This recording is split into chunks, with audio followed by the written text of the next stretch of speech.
Hi friends, ఈరోజు మన video ఏంటంటే మంచిగా హెల్దీగా చేసుకోవటానికి మనము రాగులు మినపప్పు తోటి కొంచెం ఇడ్లీ రవ్వతోటి చేస్తున్నాం. చాలా హెల్దీగా మంచి ఆరోగ్యానికి కూడా మంచిదండి. మన వీడియో ఎవరైనా చూస్తుంటే లైక్ చేయండి, షేర్ చేయండి, సబ్స్క్రైబ్ చేసుకోండి. ఇప్పుడు మన వీడియోలోకి వెళ్ళిపోదాం.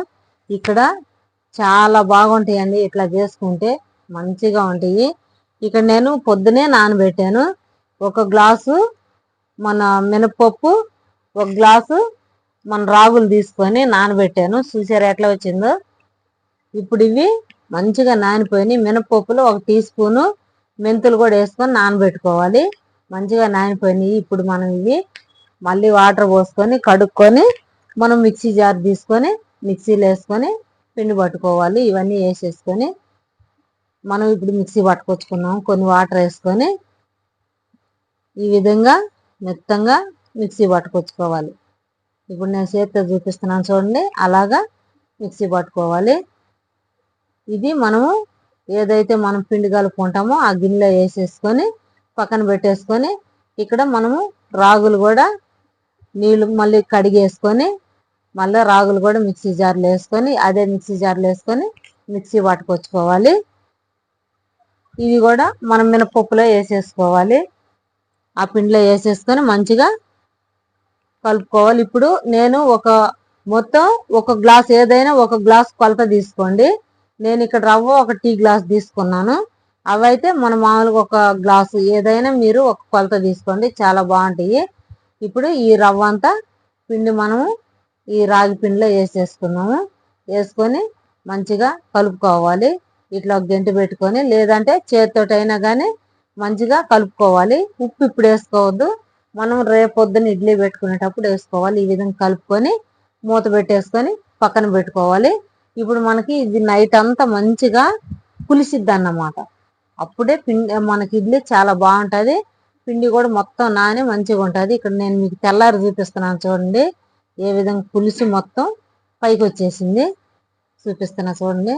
చూసారా ఇక్కడ మనం తీస్తే ఎలా ఉందో. ఇదంతా మంచిగా పులిచిపోయిందండి.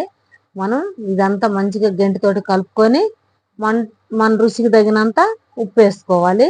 ఉప్పు వేసుకొని కలిపి పక్కన పెట్టేసుకోవాలి. ఇక్కడ మీ టేస్ట్కి తగినంత వేసుకోవాలి ఉప్పు.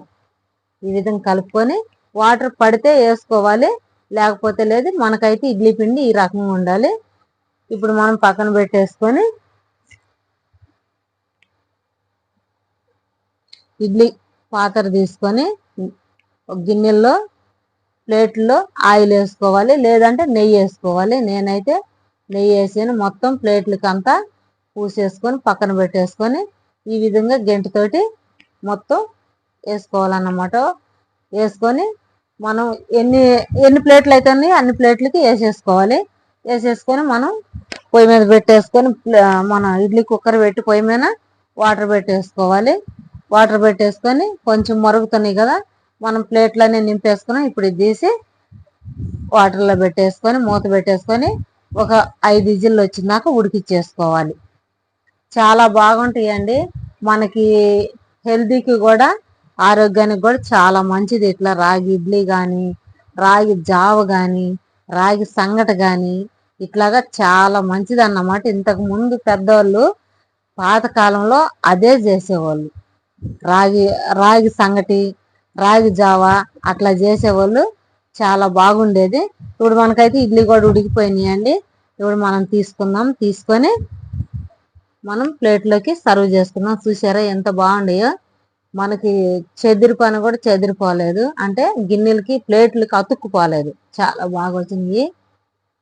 చూసారా ఇడ్లీ మన స్పాంజి ముక్కలుగానే ఉన్నట్టుండయి. చాలా టేస్ట్ ఉంటాయి కూడా.